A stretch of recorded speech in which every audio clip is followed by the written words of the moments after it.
Hello everyone. Once again welcome back my YouTube channel at the rate of English Point Classes. मैं विपुल sir English गुरु और लेके आया हूँ N एपिथाफ poem का text book का notes.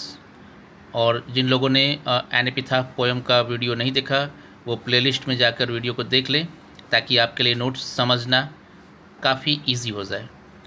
तो आइए शुरू करते हैं। और पहले जिन लोगों ने चैनल को सब्सक्राइब नहीं किया वो चैनल को सब्सक्राइब करें और क्या करेंगे, बेल आइकन को प्रेस करेंगे ताकि टाइम टू टाइम आपको नोटिफिकेशन मिलती रहे। और व्यूज़ तो काफ़ी आ रहे हैं बट कम है, सो प्लीज़ लाइक करें और वीडियो को शेयर करें ताकि आपके लिए और अच्छी वीडियोस मैं लेके आ सकूं। चलिए स्टार्ट करें बिना देर किए। पोएम का नाम क्या है? एन एपिताफ, है ना। तो मैंने आपको बताया था पोएम के अंदर ही कि एपिताफ का मतलब क्या बताया था कि inscription on a Tom in the memory of dead one, यानी कि मरने वाले की याद में उसकी कब्र पर लिखी गई कुछ पंक्तियाँ, जैसे ये मालूम पड़े कि उसके प्रति लोगों का क्या भावना था, क्या उसके प्रति सोच थी। तो देखिए जो फर्स्ट क्वेश्चन है कि read the following sentences and write T for true and F for false statements. तो देखिए एक बहुत इंपॉर्टेंट चीज़ होती है कि कई लोग रटते हैं। हमें ध्यान रखना है कि रटना नहीं है। अगर हमने ध्यान से पोएम को समझा है और हमारे पास इतनी स्किल्स है कि हम किसी भी चीज़ को ट्रांसलेट कर पाए, इंग्लिश का जो है उसको समझ पाए, और हमको लाइन बाय लाइन या वर्ड बाय वर्ड समझ जरूरत नहीं है। हमें सिंपली ये देखना है कि हम सेंस समझ पा रहे हैं कि नहीं। तो क्वेश्चन को ध्यान से समझना है, क्या क्वेश्चन कह रहा है उसके हिसाब से हमें आंसर करना है। देखिए रीड द फॉलोइंग सेंटेंसेज, यानी कि दिए गए सेंटेंस को पढ़ो, and write T for true, यानी कि ट्रू नहीं लिखना है। जो भी सेंटेंस आपको लगे पोएम के बेस पे, पोएम को आपने पढ़ा है, समझा है, सुना है, कि अगर वो स्टेटमेंट सही है तो आप वहाँ पे क्या करोगे, टी लिखोगे, ट्रू नहीं टी लिखोगे। और ए फॉर फॉल्स, जो गलत है, फॉल्स मतलब क्या, गलत, जो झूठ लग रहा है, स्टेटमेंट है, जो कथन है, उसके सामने क्या इंडिकेट करना है, एफ का इंडिकेट करना है। ओके, चलिए आगे बढ़ते हैं। देखिए नंबर ए क्या है, the poet expresses his sad feeling for a lady. क्या है, द पोएट एक्सप्रेसेस, जो कवि है वो एक्सप्रेस कर रहा है, क्या कर रहा है, एक्सप्रेस यानी कि व्यक्त कर रहा है सैड फीलिंग। देखिए सैड फीलिंग का मतलब क्या, यहाँ पे भावना, अपने मन की व्यथा को, दुख को, फॉर अ लेडी, एक लेडी के लिए, एक औरत के लिए। तो जिन लोगों ने पोएम पढ़ा है उनको क्लियरली बिल्कुल मालूम है कि ये स्टेटमेंट क्या होने वाला है, यस ट्रू होने वाला है, क्योंकि क्लियर इसमें दिया है कि इस कविता में कवि ने अपने मन के दुखी भावना को, अपनी व्यथा को, अपनी पीड़ा को एक्सप्रेस किया है एक लेडी के लिए। जैसा कि आपने पोएम पढ़ा है तो ये ए नंबर क्या होगा, ट्रू होगा। तो यहाँ पे देखिए वर्ड है एक्सप्रेस यानी कि व्यक्त करना, और फीलिंग्स यानी कि भावना, और सैड फीलिंग मतलब मन की व्यथा, दुख को, उदासी को व्यक्त किया है। सेकेंड है the lady belonged to the north country. देखिए द लेडी जो थी, जो औरत थी, जो ब्यूटीफुल लेडी थी, वो बिलोंग करती थी, मतलब वो निवासी थी, से संबंधित थी, रहने वाली थी। कहाँ की रहने वाली थी, टू द नॉर्थ कंट्री, यानी कि नॉर्थ कंट्री की थी। तो मैंने आपको पोएम पढ़ाने के टाइम भी बोला था कि याद रखना है, बहुत ही इंपॉर्टेंट क्वेश्चन और ऑब्जेक्टिव के लिए भी, कि लेडी कहाँ से बिलोंग करती थी। तो लेडी वेस्ट कंट्री की थी, यानी कि ये बी स्टेटमेंट क्या हो गया, फॉल्स हो गया, गलत हो गया। तो हम क्या लिखेंगे वहाँ पे, एफ लिखेंगे। नंबर सी क्या है, द पोएट कंसीडर्स, जो कवि है वो मानते हैं, कंसीडर करते हैं, हर द मोस्ट ब्यूटीफुल लेडी, उसे क्या मानते हैं कि वो सबसे सुंदर औरत है, द मोस्ट।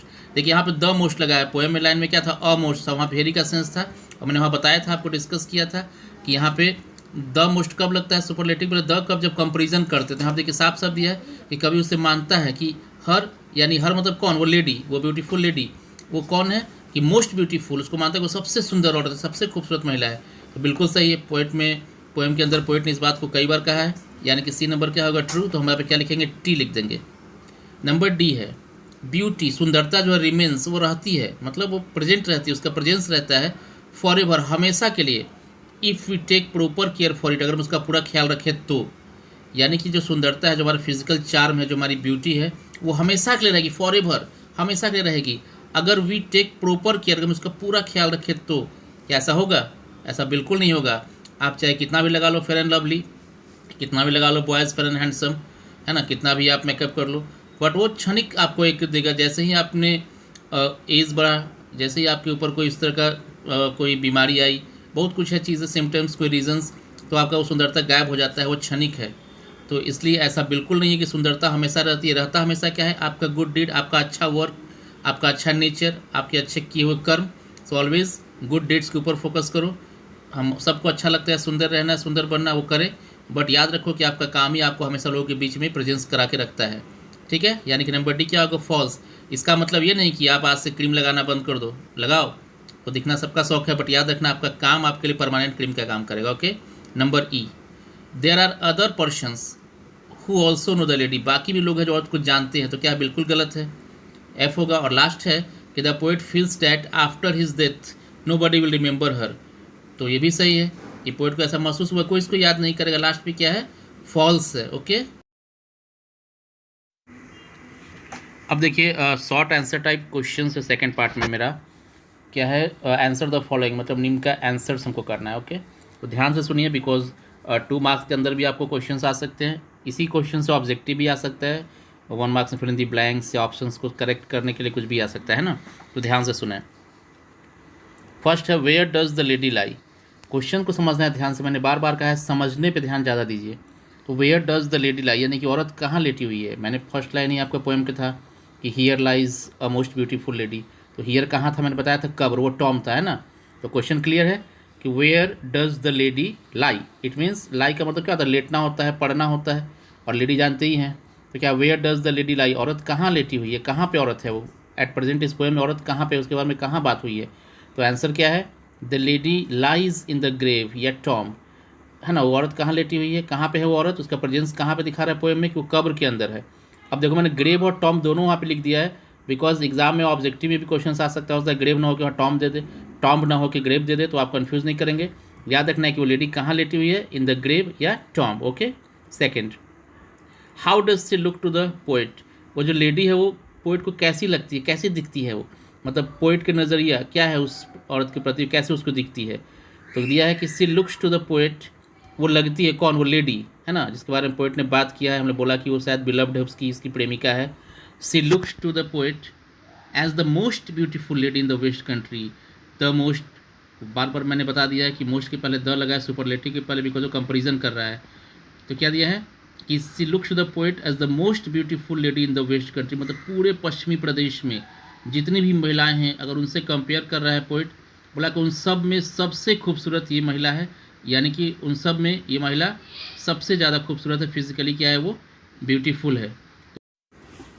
तो बढ़ते हैं अपने नेक्स्ट क्वेश्चन की तरफ, क्वेश्चन नंबर 3।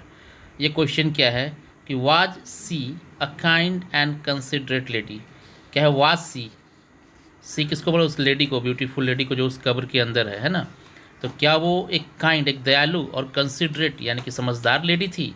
तो आपको ये चैप्टर पढ़ के मालूम पड़ गया है कि बिल्कुल ऐसा क्या था, नहीं था। तो क्वेश्चन समझ में आया, क्वेश्चन क्या था कि was she a kind and considerate lady, क्या वो महिला जिसकी वो कब्र है, क्या वो एक दयालु और एक क्या कंसिडरेट यानी कि समझदार लेडी थी, औरत थी। तो आंसर क्या है कि नो, नहीं, she was not a kind and considerate lady, नहीं, वो बिल्कुल भी दयालु और समझदार औरत नहीं थी, क्योंकि आपने पढ़ा है सेकेंड लाइन पोएम का कि light of a step and heart was she, है ना, वो जो औरत थी वो बिंदास महिला थी, किसी की परवाह नहीं थी, कोई इमोशंस नहीं था उसके अंदर। She was in the habit of moving here and there having no commitment, उसके कमिटमेंट का कोई भरोसा नहीं था, उसको आदत है वहाँ भटकते रहने का। ये क्लियरली शो करता है कि no, she was not a kind and considerate lady. Okay, now question number 4, what does the poet think about beauty, कवि का क्या अपना पर्सनल क्या सोच है, उनका क्या एक्सपीरियंस, उनका क्या कहता है, उन्होंने क्या फील किया अपने लाइफ में, ब्यूटी के बारे में, सुंदरता के बारे में उनका क्या सोच है। तो हमने उसमें क्लियरली पोएम के अंदर ही पढ़ा, यहाँ भी आंसर्स को देखते हैं कि the poet thinks about beauty, कवि सोचते हैं ब्यूटी के बारे में। थिंक मतलब क्या होता है, सोचना, अबाउट मीन्स क्या होता है, के बारे में। डैट की it vanishes and Passage, it किसके लिए बोल रहा है, उस ब्यूटी के लिए, सुंदरता के लिए। It vanishes and passes with time, मतलब समय के साथ ये समाप्त हो जाता है, वैनिश हो जाता है, और पासेज यानी कि इसका जो इम्पैक्ट है, इसका जो प्रभाव है वो क्या होता है, ख़त्म हो जाता है। It is a momentary pleasure, एक क्षणिक सुख है। मैंने पहले भी कहा था मेरे प्यारे बच्चों कि handsome is that handsome does, physical beauty gives you a momentary pleasure. If you want mental peace, calm और respect in the society, a name in the society, a fame in the society, then you have to be a very good at your deeds, at your behaviour, at your nature. अगर आपको समाज में स्थान चाहिए, लोगों के बीच में सम्मान, प्यार, अपनापन चाहिए, तो आपको दिल का सुंदर होना बहुत ही इंपॉर्टेंट है, आपको कर्म का सुंदर होना बहुत ही इंपॉर्टेंट है। तो क्लियर है कि कवि का यही मानना है कि सुंदरता एक मोमेंट्री प्लेजर है, एक क्षणिक सुख है, एक क्षणिक खुशी है, जो कि परमानेंट आपके साथ कभी नहीं रहती। समय के साथ ये वैनिश कर जाती है, यानी कि समाप्त कर जाती है, और पासेज, और मतलब इसका प्रभाव क्या होता है, टाइम के साथ क्या हो जाता है, ख़त्म हो जाता है, फिनिश हो जाता है। तो आई होप कि आपको थर्ड और फोर्थ ये दोनों क्वेश्चंस बिल्कुल क्लियर हो गए हैं, है ना। अभी हम अपने बढ़ते हैं नेक्स्ट क्वेश्चन की तरफ।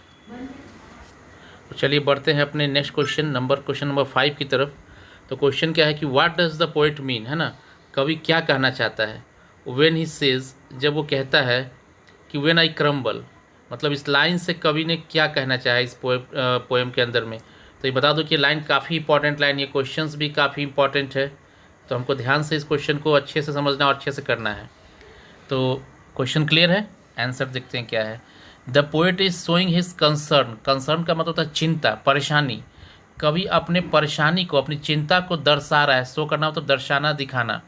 तो कवि अपनी परेशानी को, अपनी चिंता को दर्शा रहा है फॉर हिज बिलव्ड, अपनी प्रेमिका के लिए। जैसा कि मैंने बताया था, बात किया था, पोएम की जो लेडी है उसकी प्रेमिका है ना। फॉर हिज बिलव्ड डैट, क्या चिंता है उसको अपनी प्रेमिका के लिए, क्यों ये कह रहा है कि मेरे मरने के बाद क्या होगा। तो ये कहना चाहता है कि आफ्टर हिज डेथ, उसके मरने के बाद, यानी कवि के मरने का, हिज किसके लिए, पोएट के लिए, खुद के लिए, कि जब मैं मर जाऊँगा, there is no one to remember her, कोई इसको याद करने वाला नहीं होगा।